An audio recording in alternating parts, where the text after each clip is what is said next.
Hey guys, just Anand here. Welcome back to another video. Welcome to another video. Merry Christmas, and this is coming out. A Happy New Year. Today we are going to be talking about a car that most of my Asian audience knows. Those from maybe the Philippines, Japan, India knows the Honda City. Okay, so please remember to like, subscribe, and share the video. And without further ado, let's start. Okay, so this city was originated in Tokyo from 1981 and was constructed in 1989. This is the first one. This is a tall boy Honda City. It all began amid the bustling streets of Tokyo. Fuel shortages demanded innovation and Honda delivered. It is a Honda City, a boxy marvel of Honda. With its fuel efficiency and maneuverability, this little urban warrior redefined city mobility. I also call this the cheese cube, the veggie cheese cube. Anyways, right. It's really charming the Japanese drivers with its practicality and quirky charm. The original City also has a tall boy for its boxy design and high stance was a revolutionary three-row hatchback. It maximized interior space despite its compact size, made it ideal for city driving. Under the bonnet or hood, or wherever you want to say it, it boasted a fuel-efficient 1.2-liter engine with a 67 horsepower 3-speed automatic or a 4 and 5-speed manual transmission. The sporty Turbo 2 variant was also available to second generation. Anyways, now I'll talk about the second generation Civic City. The second generation City was introduced in October of 1986, retaining a hatchback design but receiving a more aerodynamic and sleeker look. The engine options included a 1.2-liter, 1.3-liter, with power outputs ranging from 76 to 101 horsepower. Of course, the first City variation also had a turbo engine, which I forgot to add here. Yeah, it had a turbo engine, and then it was upgraded with the Honda City Turbo 2, with an upgrade body kit, more vents and such. And side note, I love the Honda City Turbo 2. It looks like an actual vehicle with such real go-kart handling. Okay, and did I forget, you had the Moto Compo scooter in the back, which is here. And what the Moto Compo would do if you're stuck in city traffic, you could just close the hatch. I don't know where it would park this thing. If you were near a street, you were lucky. And then you would just take the Moto Compo and then ride off. Anyways, as I said, the Honda City Turbo 2 had a greater engine output of 118 horsepower, so that was pretty good. Okay, so after this, the Honda City was shipped from 1989 up to 1998 to various different continents. India had its own city in the crowded streets. Europe had their own city. Southeast Asia had many various cities. Anyways, okay, so as I'm saying this, I realize the city has been to many cities. Anyways, let's continue. This is really boxy City Turbo 2 here, and I love it. Anyways, one of the city's magic has spread like wildfire. So its iconic silhouette could be seen in Japan, India, beyond Japan, in India, Southeast Asia, other parts, Europe, each region welcoming the city with its open arms, each receiving a customized version reflecting local needs and tastes. The city became a chameleon, blending in while never losing its core identity. City continued with minor cosmetic and mechanical updates during these years, and however, it received a monumental change when it was introduced in India, in 1998, as demonstrated by this ad. VTEC was a huge part of it. So if you guys basically don't know what VTEC is, it is basically you have almost two engines, some rockers. The engine is active when you're driving around normally. The rockers do not activate, so you're using less amount of fuel and goes like a normal speed when you're using it. So that's good for fuel efficiency. But when you put your foot down on the metal, pedal to the metal, right? The city goes, or any Honda with VTEC goes brap, brap, brap. Yeah, and you hear the iconic sound. Anyways, it had a phenomenal success in the Indian market as well. And I'll tell you something about the Indian Honda City. When it was first launched in India, we did not consider it as a compact car. It was considered as a luxury car, in fact. Still today in India, if you hear somebody boasting that, I drive a Honda, it probably means they have a Honda City. Now this Honda City means that they are really high status. Now, one more thing, if you look here, that in this picture you see Honda City first generation on the nameplate. It means that it was the first generation of the Indian market. And a couple of more stories about the Honda City. While coming home today, I saw 2-3 Honda Cities. Okay, one 6th generation and one 8th generation. Okay, now that Honda made the second generation city, it refused to be a one-hit wonder, and over the years it shed its boxy skin, evolving into the sleek, sophisticated urban cruiser. It just grew more powerful yet racing at a good fuel-sipping marvel to the places. Safety features like airbags and ABS brakes became standard. City wasn't just practical anymore, it became a head-turner, a symbol of progress and comfort. Right, one thing I forgot to add that from now the City has been making 127 horsepower, so that's pretty cool.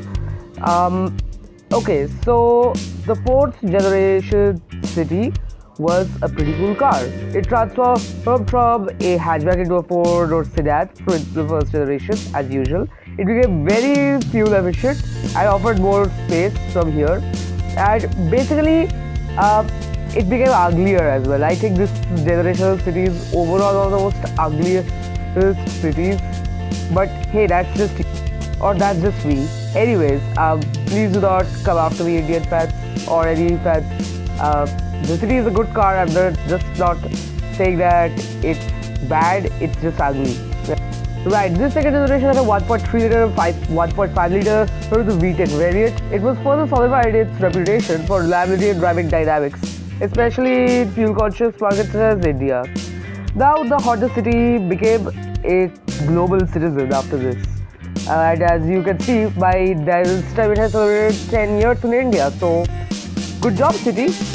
Please ignore the horns in the background. Okay, let's just continue on. Now, after that, we have a new generation City coming soon.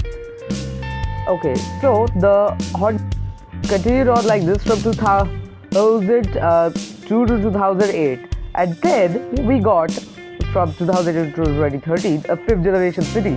It was underwent a drastic design change, sporting a bolder and maybe more aggressive look. I think it just looks a little bit overdone, but still looks good as it is. It received a significant technology upgrade, featuring paddle shifters with the automatic transmission and an infotainment system. So pretty good. Engine options remained similar to the previous generation, but fuel efficiency was further improved. So that was the 5th generation City. And side note, this 5th generation City looks good in my opinion. Also, this thing made a little bit less power from now, like about 190 to 120 horses. So yeah, and also one more thing, this thing completely did not change any engines or anything. So you can just say they changed the body of it. Now it had 3 variants. Yes, it had 3 variants from here. The S, the lowest variant option. Then you have the RS, and then you had the E. So basically these are the different levels of luxury, and then we had a ZX and a VX. These things basically looked and had a little bit more feel of a luxury vehicle. But I digress. So as we continue into the generation, there were modifications, of course. People added Type R body kits, and people really loved the City in India from now on. And in other countries, I'm sure it also gained a lot of love.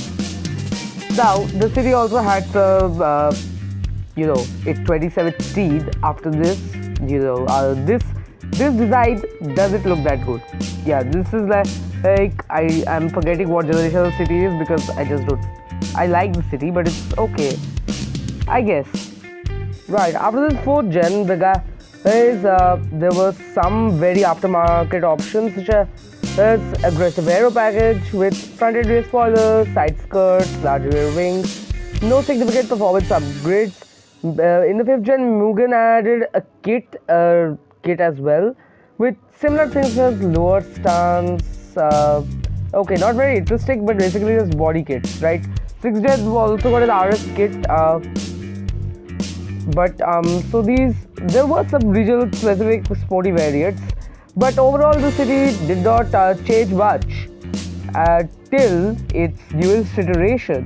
After 2017, the city did see some minor cosmetic upgrades until this new generation, the 7th generation, the most current generation of the city. It features a host of driver assistance features, including adaptive cruise control, lane departure warning. Additionally, Honda introduces a hybrid variant, HEV, and the city still has got a 1.5 liter engine. So that's pretty cool with improved performance and some fuel economy. And basically that's it for the city. Guys, I am sorry if this sounds really boring, but the city hasn't seen any performance upgrades other than the Turbo 2. So I'll continue on. Okay, so there were very, as I said, performance upgrades by tuners, enthusiasts, fans, and the city that became really a global citizen. Now, after this, however, I will tell you one thing, guys. The story of the city still is not over yet. See, as cities evolve, so does the city. Its future promises even greater efficiency, advanced driver systems, and maybe even a glimpse into the world of electric mobility. I guess it's the next step of the city. One thing's for sure though, the Honda City will remain a beacon of reliability, innovation and urban spirit. Now, I will tell you a little bit more about. So the Honda City is a really cool car, and there are many things that make it a great build. See, if you guys have already got your hands on some older Honda Cities, I'm talking about the third generations. It takes a okay, I'm stuttering. Why am I stuttering? Anyways, you guys can take the VTEC and add a significant power boost. I'm not telling you what to do, but that's a really cool idea. And maybe a bigger turbo would be really cool for a third gen Honda City. That's pretty cool. And a huger turbocharger is good. Build a block, and there's a fully fledged race car built for the city as well, such as the modifications to aerodynamics. I really am trying to find cool things about the city.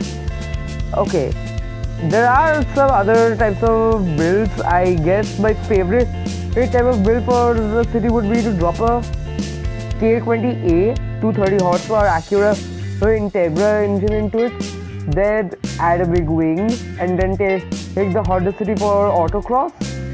That's a pretty good idea. Or maybe I'll just take a Civic.